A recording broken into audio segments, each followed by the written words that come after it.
प्रश्न आ गए हैं, इस पर चर्चा हम करेंगे। पर कल के जो बचे हुए प्रश्न हैं उस पर थोड़ी चर्चा।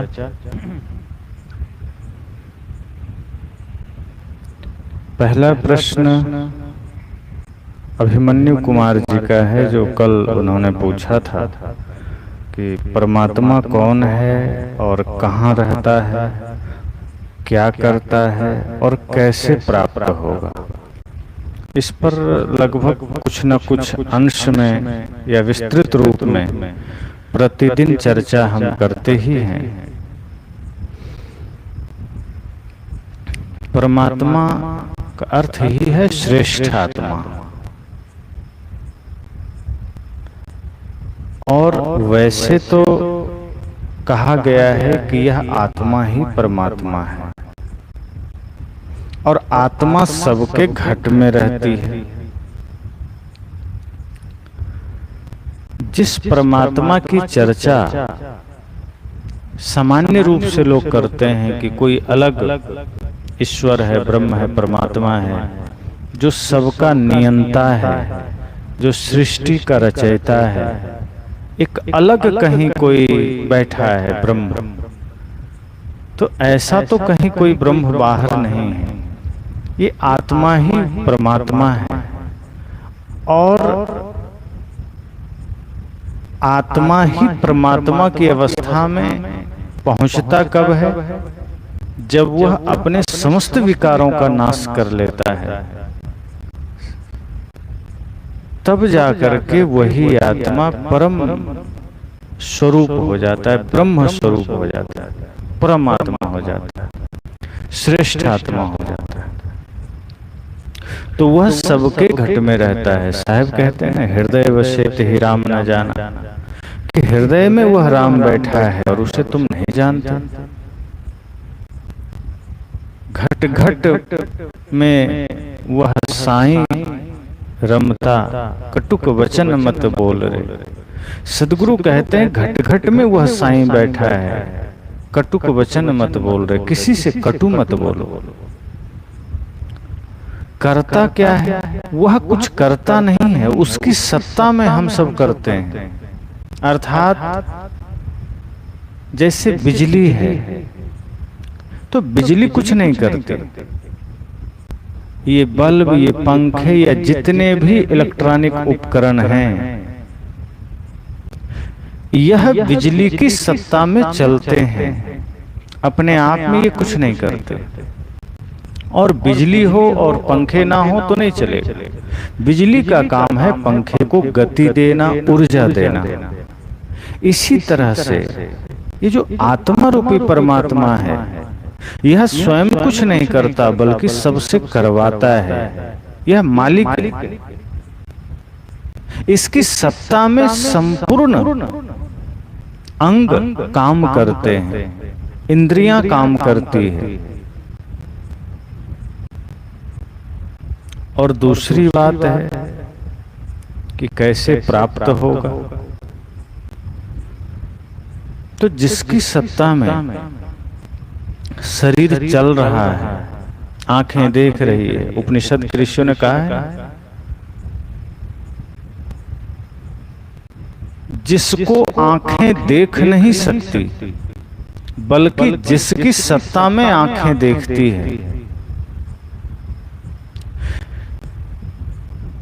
जिसे कान सुन नहीं सकते बल्कि जिसकी सत्ता में कान सुनते हैं, उन्हें ही तू ब्रह्म जान, उसे ही तू परमात्मा जान। तो ये आंखें नहीं देखती है, आत्मा की सत्ता में आंख देखती है, अपनी शक्ति नहीं है। ये कान अपनी शक्ति से नहीं सुनते, ये हाथ ये पैर हिलते डुलते हैं आत्मा की शक्ति से। तो उपनिषद के ऋषि कहते हैं कि उसे ही तू ब्रह्म जान। और कैसे प्राप्त होगा, तो ये तो हास्यास्पद प्रश्न है कि प्राप्त तो वह होगा जो बिछुड़ा हो, जो अलग हो, और जो खुद से अलग होगा वह तो दृश्य होगा, और जो दृश्य होगा वह जड़ होगा। तो जड़ अगर मिल भी गया तो फिर बिछुड़ जाएगा। तो परमात्मा तो कभी बिछुड़ा ही नहीं। जीव और ब्रह्म में कोई भिन्नता नहीं है। आत्मा और परमात्मा में कोई भिन्नता नहीं है, वो कभी अलग ही नहीं हुआ। जीव और ब्रह्म तो एक ही है, आत्मा और परमात्मा तो एक ही है। तो जो कभी अलग ही नहीं हुआ वो प्राप्त कैसे होगा? उसकी अनुभूति होगी, हम उसको जान सकते हैं, अनुभव कर सकते हैं। और उसकी प्रक्रिया वही है मन वचन कर्म की निर्मलता से, साधना ध्यान से इसी आत्मा में परमात्मा की अनुभूति हो जाएगी। यही आत्मा परम तत्व में परिवर्तित हो जाएगी।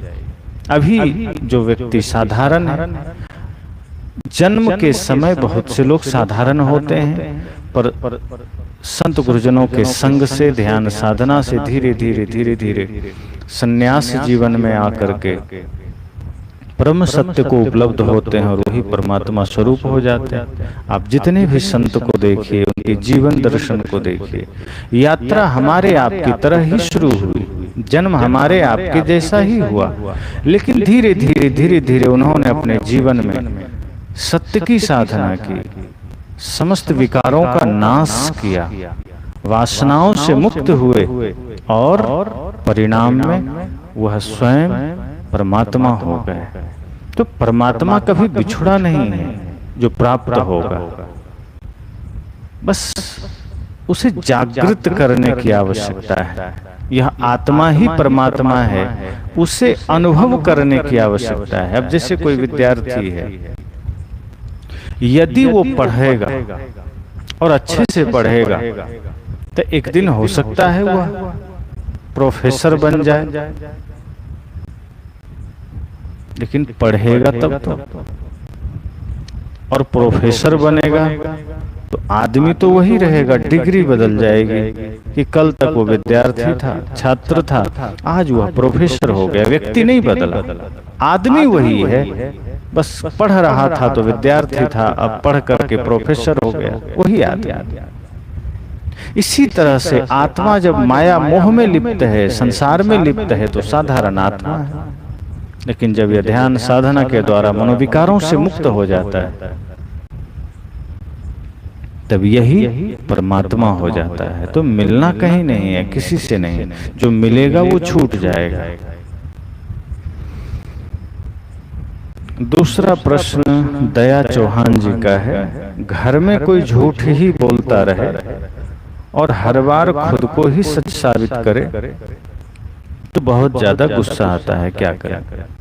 पहली बात तो आप ये देखें कि जो कोई कर रहा है झूठ या कुछ भी, तो उसे करने दें। आप अगर वह अपने को सच साबित करने में लगा है तो स्वाभाविक है झूठ को ही सच साबित करना पड़ता है। जो सत्य है उसे साबित करने की जरूरत नहीं। आप अपने साधना, अपनी भक्ति में रहिए, आप चेष्टा करिए कि वह भूल आपसे ना हो जाए, आप प्रयास करिए कि वह त्रुटि आपसे ना हो जाए। सदैव विनम्रता से, कोई क्या सिद्ध करना चाहता है, झूठ बोलता है कि क्या करता है, छोड़ दीजिए। वह अपनी कमाई कर रहा है और जो भी वो इस संसार में कमाएगा वो उसके खाते में जाएगा, वो आपके में नहीं जाएगा। अगर वह बुरा करे, अगर वह छल करे, झूठ बोले, तो वो अपने ही झोली में डाल रहा है। हमारा दायित्व है कि वहां भी स्थिर मन रहकर, वहां भी शांत रहकर अपना भजन, अपनी भक्ति नहीं छोड़नी है, अर्थात अपना विवेक नहीं छोड़ना, अपनी शांति का त्याग नहीं करना है। किसी और के वजह से अपने मन को खिन्न नहीं कर लेना है, किसी और के वजह से अशांत नहीं हो जाना है, क्योंकि संसार तो अशांत ही करना चाहे। और हम अगर किसी की बातों में आकर अशांत हो गए तो वह विजयी हो गया, हम पराजित हो गए। अगर विजयी बनना है तो कौन क्या करता है उस पर नहीं देखना, हमें अपने मन को देखना है कि हमारा मन निर्मल है कि नहीं, हमारा मन पवित्र है कि नहीं। अगर हमारा मन निर्मल है, हमारा मन पवित्र है, तो संसार कुछ भी करे, दुनिया कुछ भी करे, क्या फर्क पड़ता है। वैसे भी किसी और को सुधारा नहीं जा सकता, किसी और पर हमारा अधिकार नहीं है कि हम उसके जीवन को ठीक कर दें, जब तक कि व्यक्ति स्वयं न चाहे। अगर कोई स्वयं चाहता है बदलना, तो आप उसके लिए प्रेरणा स्रोत बन सकते हैं, आप उसके लिए मार्गदर्शक बन सकते हैं। आपका चरित्र, आपका आदर्श उसके लिए प्रेरणा स्रोत बन सकता है। लेकिन अगर कोई इच्छुक नहीं है, वो अपने ही प्रपंच में लगा है, तो लगे रहने दीजिए। घर हो, परिवार हो, ये तो माया का पसारा है, माया का बाजार है। हर कोई अपने अपने कर्म के अनुसार, अपने अपने संस्कारों के अनुसार जीवन जी रहा है। हमें अपने पर ध्यान देना है, अपने विचारों का ध्यान रखना है, अपने मन का ध्यान रखना है कि हमारे मन में कोई दोष, कोई गंदगी ना आ जाए, कोई गंदे विचार ना आ जाए। हमें शुद्ध रहना है। सुरेश कुमार जी ने पूछा था कल कि आदमी की मृत्यु के बाद हकीकत में 184 लाख का जन्म होता है क्या? पहली बात तो ये जो 184 लाख या 84 लाख नहीं, 83, 84, 85 वाला 84 नहीं। यहाँ जो ज्यादातर चर्चाएं आई है 84 खानी है। चौ मतलब चार प्रकार की राशियां, जो अंडज, पिंडज, उष्मज और मनुष्य। तो यह चर्चा है कि 4 प्रकार के जीव हैं इस धरती पर, और इन चारों में फिर अनंत प्रकार के जीव हैं, आत्माएं। अब उसकी कोई गणना नहीं है खास। मनुष्य में ही आज 7 अरब मनुष्य है, अंडज में, पिंडज में, उष्मज में तो पता नहीं असंख्य होगा, तो उसकी गणना नहीं है। हाँ, ऐसा कहा जाता है कि कर्म के अनुसार मनुष्य कई जन्म में जाता है। अब जैसे मनुष्य जीवन कर्म की भूमिका है, और अन्य जो 3 खानियां हैं वो भोग की भूमिका है। तो जब हम मनुष्य जीवन में आते हैं तो यहाँ हमारे पास अवसर रहता है कर्म करने की, कर्म करने का अवसर रहता है। अब हमें तय करना है कि इस अवसर में, इस समय में हम अच्छे कर्म करेंगे या बुरे कर्म करेंगे। अगर हम मनुष्य जीवन में आए हैं तो अच्छा कर्म करेंगे, लेकिन ज्यादातर लोग बुरा कर्म करते हैं, माया के अधीन रहकर, मन के अधीन रहकर। और जब बुरा कर्म करते हैं ज्यादातर लोग, तो पुनः वो भोग भूमिका में चले जाते हैं, अर्थात अंडज, पिंडज, उष्मज में चले जाते हैं। और यहाँ जो कुछ भी हम करते हैं, इसी का दंड हम अन्य 3 खानियों में पाते हैं। एक तरह से वे समझ लो कि वो सजा है। जैसे कोई चोर चोरी करते पकड़ा जाए, तो पकड़ते समय या कोई विचार करते समय या कुछ भी बुरा करते समय पकड़ा जाए, तो पुलिस उसको पीटती है, बहुत ज्यादा मारती है।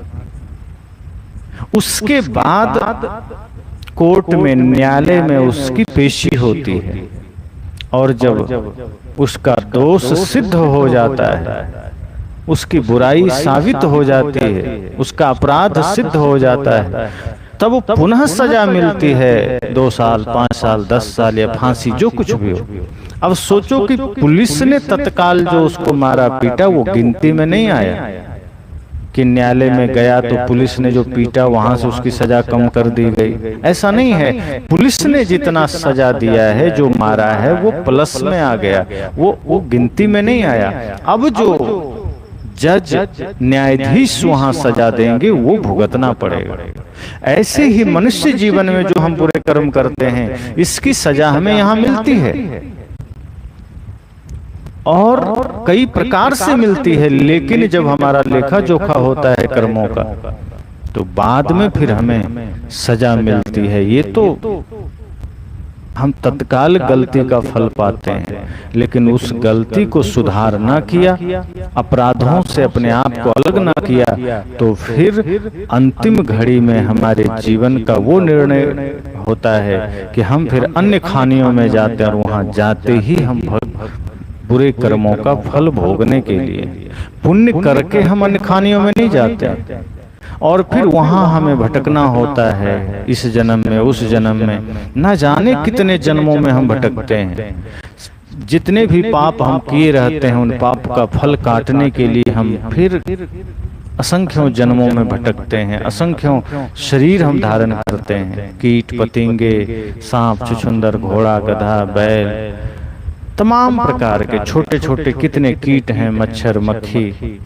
और इस प्रकार सजा पाते पाते पाते जब सजा हमारी कुछ कम हो जाती है, या लगभग पुनः ऐसा होता है कि चलो अब इसे हमारी कुछ कटौती हो गई सजा में, तो एक बार पुनः अवसर मिलता है मनुष्य जीवन का। और अगर इसमें आकर के हमने अपने पुराने ही संस्कारों के अनुसार कर्म किया, हमने वैसा ही फिर अपने आप को जीने को मजबूर कर लिया, वही जीवन हमने अपना लिया, तो फिर हम पाप कर बैठते हैं। और यदि हम संत गुरुजनों के ज्ञान के द्वारा, सज्जनों के संग के द्वारा हम इस जीवन में कुछ पुण्य अर्जित कर लेते हैं, तो फिर इस मनुष्य जीवन की सार्थकता हो जाती है, फिर इस मनुष्य जीवन का लाभ हमें मिल जाता है। तो मृत्यु के बाद कर्म के आधार पर हमारी वासना के अनुसार अन्य किसी न किसी जन्म में हमें जाना होता है। अब वो हम अपने कर्म से तय करते हैं, वो हमने ही तय करना है, दूसरा तय नहीं करता, हम ही तय करते हैं अपने कर्म से। अगर हम बुरे कर्म करते हैं, अच्छे कर्म करते हैं, तो उसी से तय होता है कि हमें कहाँ जाना है। तो इस तरह से राजू जी का कल का ही सवाल था, गुरुजी मैं कुछ भी काम करता हूं तो सफलता क्यों नहीं मिलती? ऐसा है, जब हम पूरी लगन से करते हैं तो कभी कभार किसी कारणवश चूक हो जाती है, पर घबराने की आवश्यकता नहीं। पूर्ण लगन पूर्ण निष्ठा से कर्म करें, सफलता मिलेगी, हार ना माने। बहुत ऐसे लोग हैं इस धरती पर जो शून्य से शिखर तक गए हैं, भौतिक जीवन में भी और आध्यात्मिक जीवन में भी। तो धैर्य, सच्ची लगन और सही मंजिल, अगर हमने इसका चुनाव कर लिया है और इस पर हम निरंतर चलेंगे, तो हम सफल हो सकते हैं। कहते हैं ना कि आप सबने उदाहरण सुना है आदरणीय हमारे दशरथ मांझी जी का, कि पहाड़ काट करके उन्होंने रास्ता बना दिया असंभव से कार्य को। तो इस जो असाधारण होता है, अगर हम संकल्पित हो जाएं तो कुछ भी असंभव नहीं। खांडव प्रस्थ भी इंद्रप्रस्थ बन सकता है, किसी भी समस्या को हम जीत सकते हैं। आप में सामर्थ्य है, शक्ति है। मनुष्य ठान लेता है तो हिमालय की चोटी पर खड़ा होता है, समुद्र की गहराइयों में भी छलांग लगाता है, चांद पर कदम रख देता है, तमाम प्रकार के कठिन कार्य करता है। तो लगन पूर्वक लगे रहें, सफलता जरूर मिलेगी। दया भाई जी का सवाल है, गुरुजी ओहम सोहम का मतलब क्या है? कल यह भी प्रश्न था। ओहम का अर्थ है मैं वही हूँ।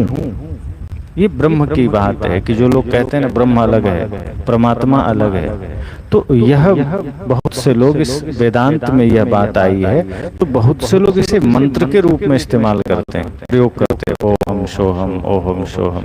बहुत से मतपंथ शाखा में यह मंत्र के रूप में दिया भी जाता है कि मैं वही हूँ, वही परमात्मा मैं हूँ, और सोहम मतलब वह मैं हूँ। अर्थ दोनों है कि मैं वही हूँ, वह मैं हूँ, अंतर कुछ नहीं। अर्थात मैं वही हूं और जो वह है वही मैं हूं। तो इसका अर्थ इतना ही कि अलग कोई ब्रह्म नहीं, कोई परमात्मा नहीं, वह मैं ही हूं। सुबोध जी का प्रश्न है, गुरुजी कोई मकान हजारों साल का नहीं है लेकिन मंदिर है, ऐसा क्यों? इसमें कई बातें हैं। एक तो यह कि सदा से लोग मकान से ज्यादा प्रयास मंदिरों के लिए करते रहे। आज भी आप देखें कि आप अकेला मकान बनाते हैं, अपने हिसाब से बना लेते हैं, पर आज भी जब मंदिर बनाए जाते हैं तो यह सोचकर बनाए जाते हैं कि वो 1000 साल टिका रहे, 2000 साल टिका रहे। घर के लिए बहुत कम लोग प्रयास करते हैं, लेकिन पहले घर भी बनते थे, तो आज जैसा घर तो नहीं बनता था। अब राजा महाराजा या धनपति लोग बनाते थे, किला बनाते, तो आप देखो हजारों साल का किला आज भी मौजूद है, वो घर ही तो है। राजस्थान में, मध्य प्रदेश में, महाराष्ट्र में, आदि आदि जगहों में आप देखें, उड़ीसा आदि में जो बड़े बड़े किले हैं, वो क्या है? वो किसी का घर ही है, वो मंदिर नहीं है। किसी राजा ने बनवाया, पैसे अधिक थे, उसने ऐसा घर बनवाया कि आज तक है। तो मंदिर है तो किसी का घर भी है। पर जब प्रजातंत्र आया और राजतंत्र खत्म हो गया, तो लोग अपने अपने हिसाब से अपने अपने घर बनाने लगे। पहले जब राजतंत्र था तो लोगों के पास सीमित संसाधन होते थे, सारा खजाना राजा के पास होता था, तो उसके महल बनते थे, उसके कुछ दरबारियों के महल बनते थे, तो वो किला के रूप में बनते थे। आज भी बहुत से लोगों का है, आप सुनते ही हैं कि ये सम्राट का है, ये राजा का, ये मंत्री का है, ये उसका था, ये वहाँ रहता था, ये उसका दरबारी रहता था, ये उसका सेनापति रहता था। तो सब अपने अपने घर बनाते थे, वो आज भी है। तो राजा महाराजा भी अपने घर बनाते थे, अगर वो उस हिसाब से बनाते थे, उसका घर भी है। दूसरी बात है, ज्यादातर फोकस, ज्यादातर ध्यान केंद्रित लोगों का मंदिर के ऊपर था कि यह धर्म स्थल है, इससे हमें ऐसा बनाना है कि हजारों साल रहे। अब देखो, भगवान की मूर्तियां बनाई जाती थी, सामान्य आदमी की मूर्तियां नहीं बनती थी। चाहते तो सभी लोग बना बना के जमीन में गाड़ देते, पर ज्यादातर भगवानों की ही मूर्तियां मिलती है, क्योंकि उनके प्रति आस्था थी। तो ऐसे पत्थर की मूर्तियां बना बना के लोग छोड़ते गए, आज भी वो निकलते हैं। तो ज्यादातर सदा से फोकस या हमारा जो आकर्षण का केंद्र मंदिर रहा है कि हमें उसे बनाना है। इसलिए मंदिर हजारों साल से हैं और राजाओं के महल भी हजारों साल से हैं।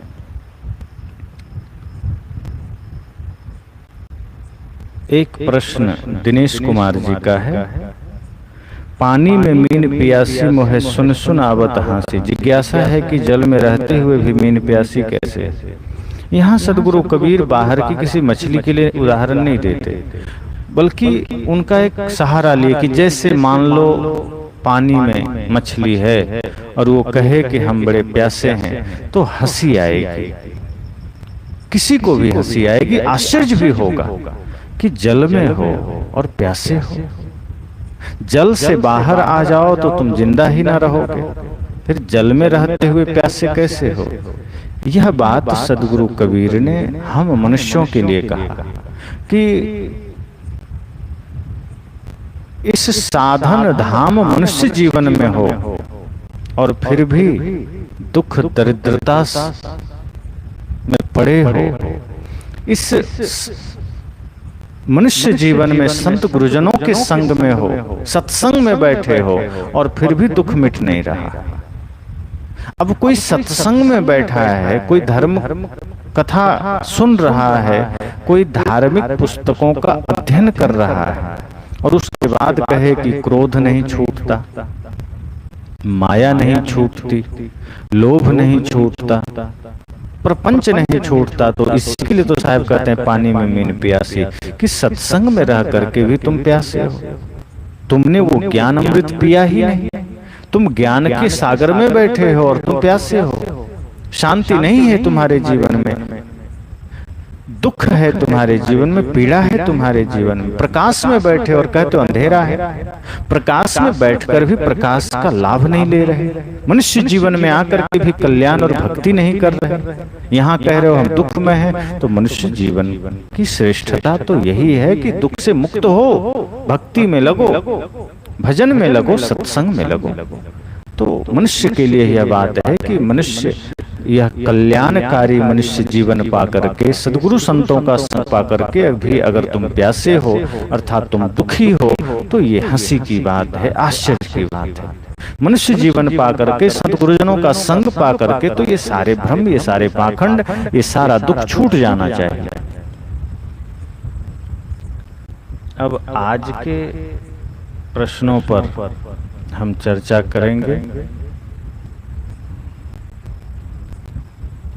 क्योंकि कल के कुछ प्रश्न बचे थे जिस पर हमने थोड़ी थोड़ी चर्चा की, आ गए हैं। तो पहला प्रश्न प्रिया कुमारी जी पूछ रही हैं, साहेब जी क्या एक जॉबिस्ट अर्थात जॉब करने वाली स्त्री की वैल्यू ज़्यादा होती है? क्या एक गृहिणी की, हाउसवाइफ की कोई वैल्यू नहीं होती? कृपया बताएं। अगर धन की दृष्टि रहेगी तो धन कमाने वाले को वैल्यू देंगे, पर अगर हमारी दृष्टि धर्म की दृष्टि है तो हम स्त्री मात्र को वैल्यू देंगे। ऐसा नहीं है कि कोई हमारे मन के अनुसार या कोई सारा कार्य संभाल लिया तो वैल्यू देंगे।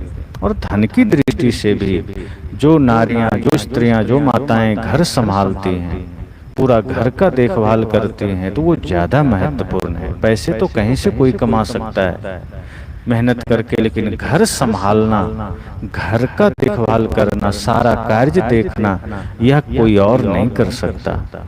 इसलिए अगर कोई यह सोचता है कि कोई कमा रहे हैं उसी की वैल्यू है, तो फिर तो धन की दृष्टि हो गई, और फिर मनुष्य की कोई दृष्टि, मनुष्य का कोई भाव न रहा, मनुष्यता का कोई भाव न रहा, मनुष्य की कोई वैल्यू न रही। राम जी ने धन को महत्व नहीं दिया, तो जंगल जाने के बाद भी परिवार में प्रेम बना रहा। महाभारत में सबने धन को महत्व दिया, खास करके कौरवों ने, दुर्योधन ने। तो वहां पर दुख आए, पीड़ा आई, और पांडवों ने भी जुआ खेला, जिन्हें हम युधिष्ठिर कहते हैं कि धर्मराज हैं, सबसे ज्यादा पाप उसी ने किया, उसी का फल उसे मिला। तो जो कोई भी धन को महत्व देगा वह व्यक्ति दुख पाएगा। और घर परिवार में तो माताएं किसी भी रूप में हैं, अगर वो बढ़िया से घर संभालती हैं, मन वचन कर्म निर्मल रख करके जीवन जीते हैं, तो पूजनीय हैं, श्रेष्ठ हैं।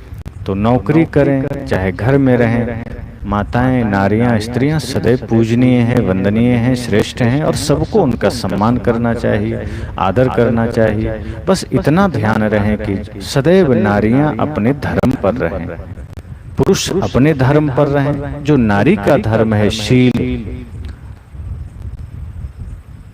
प्रेम, सत्य, सादगी और सेवा भावना, चरित्र, यह सब सदैव अगर एक स्त्री में है, और यही सब कुछ अगर एक पुरुष में है, तो फिर सभी महत्वपूर्ण हैं, सभी कीमती हैं। एक स्त्री के लिए उसका शील, उसका आचरण ही उसका धन है, उसकी मर्यादा है। अगर कोई नारी शील में रहती है, अर्थात समस्त रूप से अपनी मर्यादा में रहती है, पुरुष अपनी मर्यादा में रहते हैं, तो फिर वो कीमती है, महत्वपूर्ण है।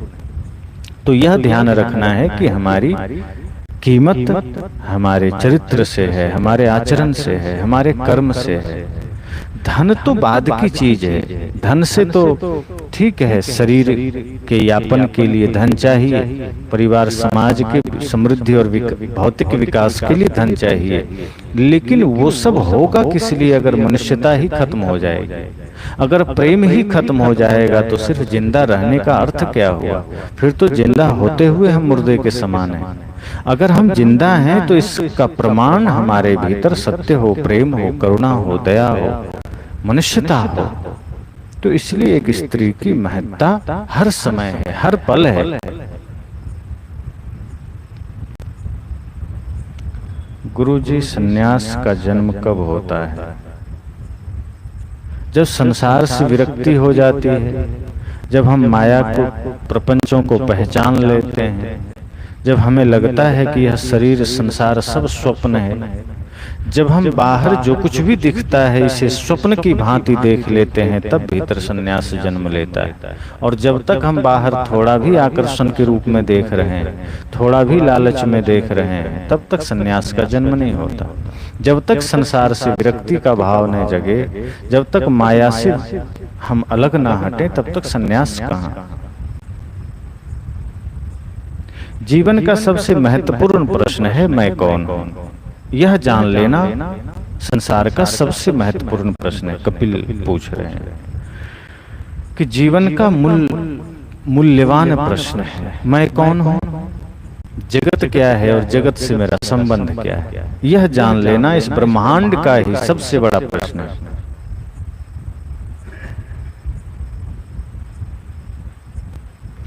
मृत्यु हकीकत है या एक भ्रम।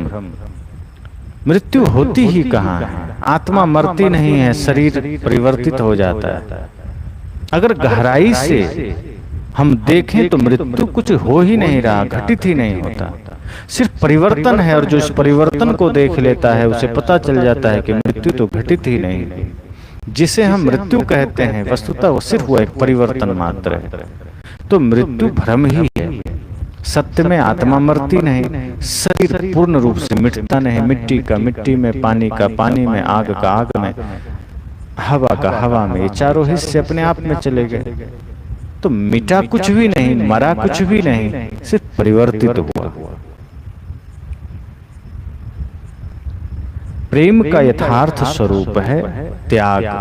प्रेम का यथार्थ स्वरूप है समस्त सृष्टि के प्रति करुणा प्रेम, जिसे हम कहते हैं कि जहां कोई लोभ नहीं, कोई स्वार्थ नहीं, कोई कामना नहीं, पूर्ण त्याग। जहां जैसा भाव अपने प्रति है जो वही सृष्टि के प्रति हो जाए। जो प्रेम अपने लिए है वही जगत के लिए हो जाए। सदगुरु कबीर कहते हैं ना, जब मैं था तब हरि नहीं, अब हरि है मैं नाही, प्रेम गली अति सांकरी जामे दो न समाए। तो वह प्रेम वही है जहां कोई कामना नहीं, कोई स्वार्थ नहीं, जहां समस्त सृष्टि के प्रति भाव हो, प्रेम हो, स्नेह हो और जिसमें त्याग हो। प्रेम में दुख नहीं है, प्रेम में आनंद है। अगर हम किसी से प्रेम करते हैं और दुख हो रहा है तो समझ जाना वहां प्रेम नहीं, वहां मोह ने डेरा डाल दिया है। प्रेम में स्वर्ग है। सदगुरु कहते थे अभिलाष साहब जी, अनासक्ति में मोक्ष है। तो प्रेम की जो निश्चल अवस्था है, प्रेम का जो सबसे पवित्र अवस्था है, वह तो ऐसा है कि बस ये समझो कि समस्त संसार में अपने को देखना, अपना स्वरूप देखना। जेते औरत मर्द पाने सो सब रूप तुम्हारा, प्रेम पाट का चोलना पहिर कबीरू नाच। वो प्रेम जो समस्त सृष्टि के प्रति है। पवन कुमार जी कहते हैं, गुरुजी कबीर सागर अमृतवाणी में लिखा है कि कबीर साहब धर्मदास, गरीबदास, मलुकदास, दादूजी, घीसा दास को दर्शन देकर अपने धाम सतलोक ले गए। इन संतों का जन्म कबीर साहब की मृत्यु के बाद हुआ। श्रद्धा बस ऐसा हम कहते हैं। और कबीर साहब के बाद यह ग्रंथ लिखा गया तो श्रद्धा बस, बल्कि अति श्रद्धा बस ऐसा कहा जाता है। सदगुरु कबीर खुद ही कहते हैं, बाहर कहीं कोई लोक नहीं है, कोई धाम नहीं। जब हम परम आनंद, परम शांति को उपलब्ध होते हैं तो अपना अंतर्मन, अंतरात्मा ही वह सत्य का धाम है। और यहाँ मनोविकारों से मुक्त होकर, वासनाओं से मुक्त होकर पहुंचा जा सकता है। इसमें कबीर साहब आकर के दर्शन दिए, यह बात सिर्फ अति श्रद्धा में कही जाती। सदगुरु कबीर शरीर त्याग करके अपने स्वरूप में लीन हो गए, परम तत्व में उपलब्ध हो गए। अब वो शरीर धरकर थोड़े आ सकते हैं। अब वो बंधन में तो है नहीं कि दोबारा या उनकी आत्मा भटक रही कि जब चाहो जहां जाओ। जब आत्मा मुक्त हो गई तो वो फिर जड़ संसार में नहीं आती। और जो महान संतों ने परम सत्य को पाया है, सदगुरु कबीर के विचारों से या अपनी साधना से उन्होंने अपने मनोविकारों को दूर किया, अपनी वासनाओं को दूर किया और फिर वो भी परम सत्य को उपलब्ध हुए, अपने परम धाम को उपलब्ध हुए, स्वरूप में लीन हुए। बस इतनी सी बात है। चुनीलाल जी कह रहे हैं, साहेब बंदगी गुरु जी, ध्यान कुल देवी का करना चाहिए कि हम उपासना करते हैं उनकी? ध्यान किसी और का नहीं करना है, ध्यान आपको इसलिए करना है कि मन शांत हो जाए। और मन शांति के लिए जो उपाय हैं, चाहे श्वासों पर मन को ठहराइए, चाहे कोई ज्योति देखकर त्राटक करके मन को शांत करिए, चाहे नाद अर्थात कानों को बंद करके जो ध्वनि उत्पन्न होती है आप वह सुन करके मन को शांत करिए, चाहे नेत्र बंद करके अंधेरे प्रकाश को देखिए, उस पर मन को शांत करिए, चाहे मरघट में समय समय से बैठ करके जलती हुई चिताओं को देखकर मन को शांत करिए। तो ध्यान इस रूप में करना है।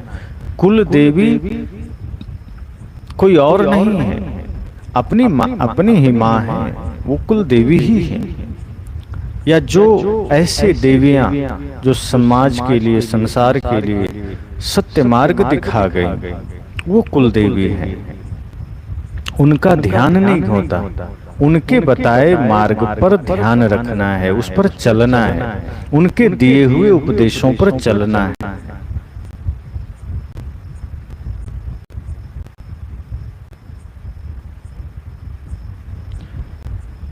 नारायण लाल जी कहते हैं मुक्ति जीते जी होती है। बिल्कुल, मुक्ति की जो अवस्था है वह जीते जी ही होती है। जियत न तरे मुए का तरे हो, जियत ही जो न तरे। सदगुरु कहते हैं कि जीवित रहते ही मुक्ति का आनंद लेना है, अर्थात जीवित रहते ही अपने मन को निर्मल बना लेना है, वासनाओं का त्याग कर देना है, कामनाओं का, इच्छाओं का त्याग कर देना है।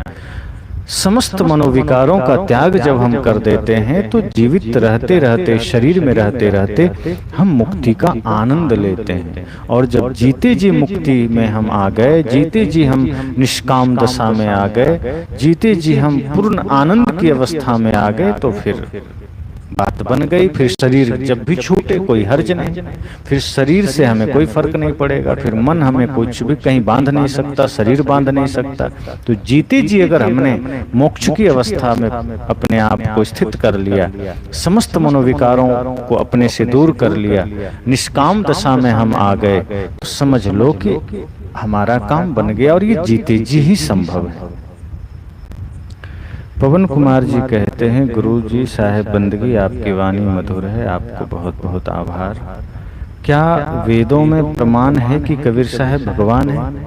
अब वेद बहुत पहले लिखे गए, कबीर साहब बाद में हुए, कोई प्रमाण नहीं। शब्दों को तोड़ मरोड़ कर लोग पेश करते हैं। कबीर साहब इस धरा पर आए एक साधारण जीव की भांति कल्याण करके, वे भी परम तत्व को उपलब्ध हुए और हम सबको भी उसी तरह से उन्होंने संदेश दिया कि तुम भी परमात्मा बन सकते हो, तुम भी भगवान बन सकते हो। लेकिन वही पुनः मैं कहूंगा कि जो सामान्य लोग सोचते हैं कि सृष्टि बनाने वाला भगवान नहीं, सबके मन को नियंत्रित करने वाला भगवान नहीं, भगवान इस अर्थ में कि जो अपने मनोविकारों को मुक्त करके, जो अपने भगवत स्वरूप को जागृत कर लिया, जो अपने आप में स्थित हो गया, जो आत्म कल्याण कर लिया, हम उसे भगवान कहते हैं। जो दूसरों को मार्ग दिखा दिया, जो संसार की पीड़ा को हरने के लिए समस्त जीवन लगा दिया, जो सबके दुखों को मिटाने के लिए अपनी साधना में लीन रहते हुए भी संसार को दिशा देते रहे, उन्हें हम भगवान कहते हैं। जो दूसरे के पीड़ा को हर ले, उसे हम भगवान कहते हैं। तो इस रूप में सदगुरु कबीर उस भगवत स्वरूप में उपलब्ध हुए और उन्होंने यह मार्ग हम सबके लिए भी दिया। तो वेदों में उनका कहीं कोई प्रमाण नहीं है, तोड़ मरोड़ कर लोग जोड़ते हैं। अपने अपने महापुरुषों के प्रति हम श्रद्धा रखते हैं, पर अंधश्रद्धा का जब रूप ले लेता है तब हम फिर वही पाखंड करने लगते हैं जो अन्य लोग मूर्ति पूजक करते हैं, फिर अन्य लोग जो भगवान के लिए करते हैं, मंदिरों में करते हैं, मस्जिदों में करते हैं, फिर हम भी वही कबीर साहब के लिए करने लगते हैं। तो उनमें और हमें कोई फर्क नहीं रह जाता। कबीर साहब अगर आज होते तो वे जरूर हमें डांटते कि ये तुम क्या कर रहे हो, मैंने तो तुम्हें शुद्ध मानवतावाद का संदेश दिया है, तुम्हें पाखंड रहित रहने का संदेश दिया है, भ्रम से मुक्त होने का संदेश दिया है। ईश्वर ब्रह्म परमात्मा की कल्पना से ऊपर उठ करके आत्मदशा में रहने का संदेश दिया है, और तुमने मुझे ही परमात्मा घोषित कर दिया, तुमने हमें ही वेदों में ढूंढना शुरू कर दिया। तो ऐसा नहीं है।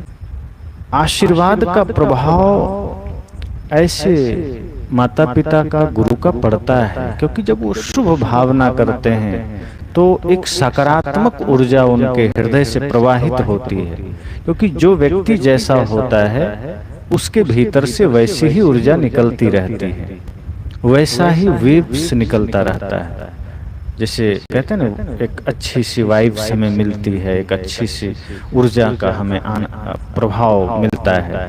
आप किसी क्रोधी के सामने चले जाएं, किसी झगड़ालू व्यक्ति के सामने चले जाएं, तो वो आपको कुछ कहेगा नहीं, लेकिन हल्का हल्का मन में वो तरंगें आपको तरंगित करने लगती है, आप भी थोड़ा सा हलचल में आने लगते हैं। पर किसी संत के पास बैठ जाएं तो वो कुछ नहीं कहेंगे, मन शांत होने लगता है। तो जो उनके भीतर जो सकारात्मक ऊर्जा है वह हमें मिलता है। तो आशीर्वाद में जब वो शुभ कामना करते हैं, शुभ भावना करते हैं हृदय से,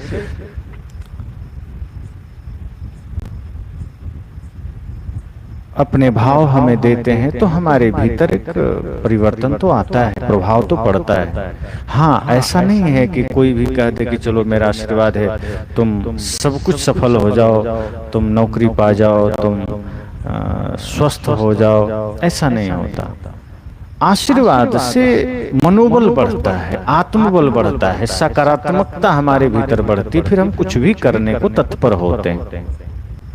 गुरुदेव प्रणाम। सरिता व्यास जी ने पूछा है कि शरीर से पहले आत्मा निकलती है या प्राण? प्राण वायु है जिससे हम जिंदा रहते हैं, और आत्मा के रहते तक वो रहता है। आत्मा निकल गया वो भी निकल गया, तो मूल तो आत्मा ही है। और प्राण निकलना, या फिर जो हम कहते हैं हृदय संचालित होना, या अन्य जो भी शरीर में अन्य उपकरण हैं या जो साधन हैं, तो अब इसे किसी ने देखा तो नहीं है, देखा भी नहीं जा सकता, तो अनुमान ही लगाया जा सकता है, क्योंकि ये अति सूक्ष्म है, आंखों से नहीं देखा जा सकता, अनुभव में भी नहीं आता। बस इतना है कि आंख काम करना बंद कर दे, कान सुनना बंद कर दे, शरीर शिथिल हो जाए, सारे अंग शिथिल हो जाएं, तो यह मालूम पड़ता है कि कुछ ऐसा था भीतर, वह आत्मा थी भीतर जो अब नहीं रही, वो निकल गई। तो अब प्राण भी काम नहीं कर रहे, आंख भी काम नहीं कर रहे, शरीर भी काम नहीं, कुछ भी नहीं काम कर रहा।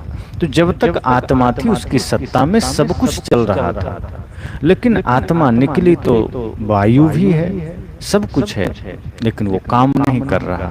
तो हम यह कह सकते हैं कि पहले आत्मा ही निकलती है, और आत्मा निकली तो सब होते हुए भी सब कुछ स्थगित हो जाता है, विराम हो जाता है। रावत जी के हैंडल से कह रहे हैं, गुरुजी भजन सुनाएं, एक नेक मशवरा है मेरा, मान लीजिए। एक नेक मशवरा है मेरा, एक नेक मशवरा है मेरा, मान लीजिए। दुनिया ये 4 दिन की है, पहचान लीजिए। दुनिया ये 4 दिन की है। संतों ने ये कहा है, किताबों में है लिखा। संतों ने ये कहा है, किताबों में है लिखा। पी पीने से पहले पानी को छान लीजिए, एक नेक मशवरा है मेरा, एक नेक मशवरा है मेरा, मान लीजिए। दुनिया ये 4 दिन की है, पहचान लीजिए। दुनिया ये 4 बिगड़ी सवर गई, एक दो नहीं है सैकड़ों, परमान देखिए। एक नेक मशवरा है मेरा, मान लीजिए। दुनिया ये 4 दिन की है, पहचान लीजिए। दुनिया ये 4 दिन की है।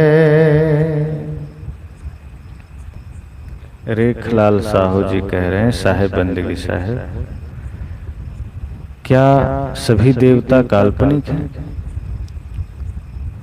अब बहुत से देवता जिनकी चर्चा पुराणों में आती है तो कल्पना ही है। प्राकृतिक शक्तियों को भी देवता कह दिया गया। अब उनका कोई इतिहास तो मिलता नहीं है, पुराणों में चर्चा है या अन्य शास्त्रों में है। तो जहाँ सारी चीजें प्रकृति के नियम के खिलाफ है, वो कल्पना ही है।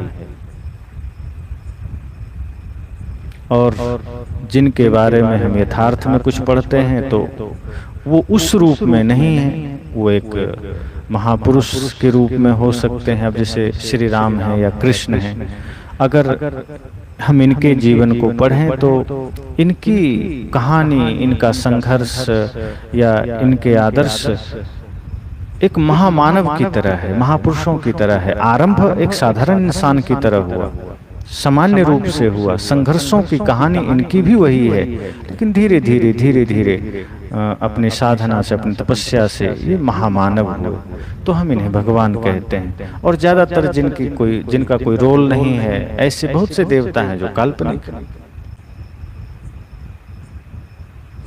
संतोष कुमार जी कहते हैं, क्या गुरुजी आशीर्वाद और बद्दुआ लगती है? अब सबके मुख से कुछ नहीं लगता। पहली बात, जो धर्मात्मा है, शांत पुरुष हैं, वो कभी बद्दुआ दे नहीं सकते, वो शुभकामना ही करेंगे। तो अगर कोई परम शांत महापुरुष आशीर्वाद देते हैं तो उनके आशीर्वाद हमारे भीतर आत्मबल जागृत करता है, मनोबल जागृत करता है। बद्दुआ साधारण आदमी की बद्दुआ नहीं लगती। जिनकी वाणी खुद के जीवन में कोई क्रांति ना ला सके, वो उसकी वाणी दूसरे को क्या बिगाड़ सकती। सीबी झारिया जी कहते हैं, साहेब बंदगी गुरुजी संध्या पाठ की विधि एवं महत्व पर चर्चा करने की कृपा करें।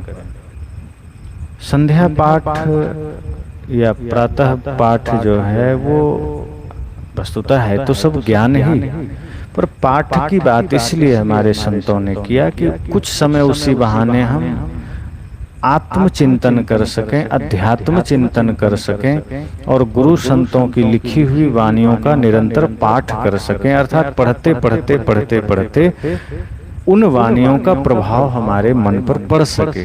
लेकिन आज पाठ सिर्फ नियम रह गए हैं कि अरे किसी तरह नियम पूरा करना है, संतों ने, गुरुजी ने नियम बनाया है, कहा है, तो बस बैठ जाना है और ऊपर ऊपर पढ़ के निकल जाते हैं। फिर वह पाठ किसी काम का नहीं होता। शब्दों से तो हम पढ़ लेते हैं पर अंतर मन में उतर नहीं पाता। तो जब पाठ को हम स्थिति में जोड़ लेते हैं कि जो शब्द हम पढ़ रहे हैं, जो शास्त्र हम बार बार पढ़ रहे हैं प्रतिदिन, जब वो अंतर मन से निकलने लगे, पूरी गहराई से निकलने लगे, तो वे शब्द हमारे जीवन में कुछ काम करते हैं। तो प्रतिदिन नित्य नियम से इसलिए बताया गया कि इस पर करना चाहिए। पाठ करने से कुछ मिलता नहीं, लेकिन अगर गहरी भावना उसके प्रति है, एकाग्रता है, तो करने से मन शांत होता है। और बार बार अगर अच्छी वाणियों का हम पाठ करते हैं, उसे रटते हैं, जपते हैं, तो अच्छी वाणियां मन पर अच्छे प्रभाव डालते हैं। कहते भी हैं जैसा देखोगे वैसा मन बनेगा, जैसा पढ़ोगे वैसा मन बनेगा। तो गलत संगत से, गलत दृष्टि से, गलत श्रवण से, गलत पठन से मन गलत बनता है, और अच्छी संगत से, अच्छे दर्शन से, अच्छे शब्द से, अच्छे शब्दों के पढ़ने से मन अच्छा बनता है। इसलिए पाठ का विधान है कि पाठ होना चाहिए। सुबोध जी कहते हैं मन और आत्मा अलग अलग है। बिल्कुल अलग है, आत्मा अलग है, मन अलग है। जैसे इंद्रियां अलग है, तो इंद्रियों का एक समझो मुखिया है मन, जो एक साधन है हमारे तक समस्त सूचनाओं को लाने का। अब जहां तक आंखें नहीं भी जा सकती तो मन वहां चला जाता है, अर्थात कल्पना। तो एक प्रकार से एक साधन है जो आत्मा को सारी सूचनाएं ला कर देता है, तो अलग है। रचना कुमारी जी कह रहे हैं, साहब अगर बेवजह कोई किसी को अनेक तरह से परेशान करे तो क्या किया जाए? अब कोई अगर परेशान करता है तो कुछ सामाजिक व्यवस्थाएं हैं, लोग हैं, अन्य नियम कानून है, उसका सहारा ले सकते हैं, या अलग हट सकते हैं। क्योंकि दुष्ट प्रवृत्ति के लोग अपनी दुष्टता नहीं छोड़ते, तो अन्य विधान है समाज में। उन दुष्टों के लिए ही, पापात्माओं के लिए ही विधान बनाए गए। उनका सहारा लेकर, सहयोग लेकर उसका प्रतिकार किया जा सकता है, और अपने को अगर बन सके तो उससे अलग रखा जा सकता है, दूर रखा जा सकता है। तो इसलिए व्यवहारिक जगत में कानून है, समाज है, उनका आप सहारा लें। ऐसा अगर कुछ है, और अगर लगता है कि उससे दूर हट करके या उसकी उपेक्षा करके बात बन जाती है, तो उपेक्षा कर दें। जीवन में ऐसे लोगों को जगह न दें। दिनेश कुमार जी पुनः एक सवाल करते हैं कि गुरुजी, सदगुरु कबीर की एक पंक्ति है कि बरसे कंबल भीगे पानी। तो जिज्ञासा है कि कंबल कैसे बरसती है और पानी कैसे भीगता है? सदगुरु कबीर अपनी बातें उलटवासियों में कहते थे, और उनकी बातें सुनने में उल्टी लगती है पर होती सीधी थी। अब यहाँ सदगुरु कबीर इतना ही कहना चाहते हैं, बरसे कंबल। तो ये कोई बाहर का कंबल नहीं है, और ना यहाँ बाहर के जल की बात है, यहाँ उसके भाव को लेना है। तो कंबल की प्रकृति गर्म है और पानी का शीतल। तो संसार में तो यह देखा जाता है कि पानी बरसता है, कंबल भीग सकता है अगर कंबल बाहर रखा है। पर सदगुरु कबीर यहाँ कहते हैं कि नहीं, कंबल ही बरस रहा है और पानी भीग रहा है। तो कंबल यानी कि जो गर्म है। तो कंबल से सदगुरु कबीर ने काम, क्रोध, लोभ, मोह आदि विकारों को लिया है कि ये जो मनोविकार हैं यही कंबल है, और जो जीव है इसका स्वरूप शीतल है। तो जीव को बरसना था, अर्थात जीव को काम, क्रोध, लोभ, मोह, अहंकार के ऊपर बरसना था, वो शीतल करना था, उसको हटा देना था।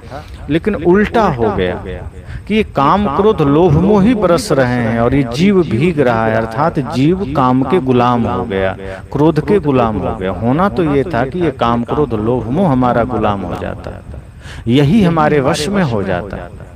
लेकिन यह नहीं होता है। होता यह है कि माया के अधीन होकर, मन के अधीन होकर हम ही शीतल स्वरूप होते हुए भी ये गर्म, उष्ण, अग्नि स्वरूप काम, क्रोध, लोभ, मोह के अधीन हम हो जाते हैं। उसी के वह बरसता है और हम उसी में भीगते चले जाते हैं। सत्य क्या है? आत्मा सत्य है।